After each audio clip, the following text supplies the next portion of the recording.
سلام دوستان، امیدوارم که خوب باشین. خوش آمدید در ویلاگ جدید. دوستان، این اولین ویلاگ ما از جاغری است. در این ویلاگ قراره که آب و هوای جاغری را در این فصل بلدیش نشان بدیم دیگه. امروز یک کمک گندم من درو دیگه. تا آخر ویدیو همراز مو باشید و اگر از ویدیو خوش شما حتما ویدیو را لایک و چینل را سابسکرایب کنید.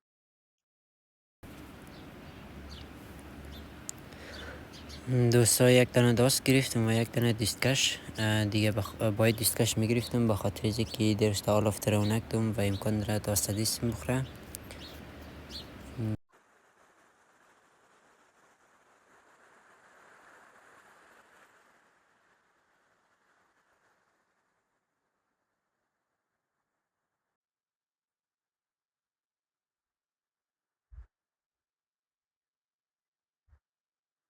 این سال آبی دریام زیاد است، از خاطر خیلی زیاد بارش کرده جاغری.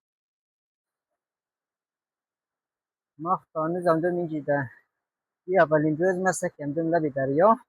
این روز دوم یا روز دومی همدن از مثل که ما رسیدیم به جاغری دیگه. این هم منطقه پسفردو است. این جا قرار که ما امروز تنهایی درو کنم به خاطر اینکه آتیم رفته یک دو سه روز میشه کابل رفته و این رو باید امروز تا شب را خلاص کنم دیگه. ما فکر میکردیم میشه زیاد باشد ولی خوب است که زیاد نیست، تا شب خلاص میشه دیگه. یالا ساعت تقریبا 8:30 است و ما قرار از این طرف شروع کنیم. از خاطر خیلی گرمه این طرف، یه طرف گرمی است، به خاطر همزو از این طرف شروع.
یالا هم ساعت شد 11:30 و ما طرف خانه روان هستم بلده نانی چاشت دیگه. اینجا هم گندما منده تانست به خاطر اینکه ما دیرش درو نکردم گندم، به خاطر میزی خوب تیستی درو نمیتونستم دیگه ای که دوستای عزیز ما سپاس کوشش می‌کنم که بلدیشم از منطقه جغرافی بهترین ویدیوها رو جور کنم. کوشش می‌کنم دیگه شما مرا حمایت کنید.